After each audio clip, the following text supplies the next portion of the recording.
Are AI data centers destroying our planet?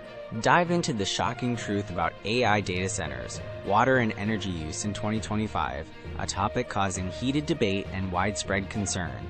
OpenAI CEO Sam Altman controversially dismissed claims of excessive water use as, quote, totally fake, despite staggering statistics from tech giants.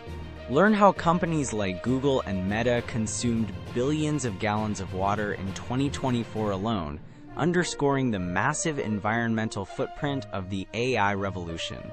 We'll uncover the two primary cooling methods, evaporative versus closed loop, and examine Altman's claims that OpenAI is shifting to more sustainable practices.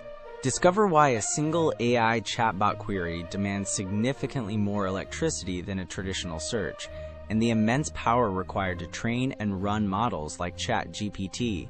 While tech leaders like OpenAI, Meta, and Google are investing heavily in solar and battery storage, the reliance on the grid, still powered by fossil fuels, presents a major challenge. This video reveals the urgent push for transparency and sustainable solutions as AI growth continues unchecked. For an in-depth look at energy-efficient AI solutions and links to innovative tech, find more information in the description below.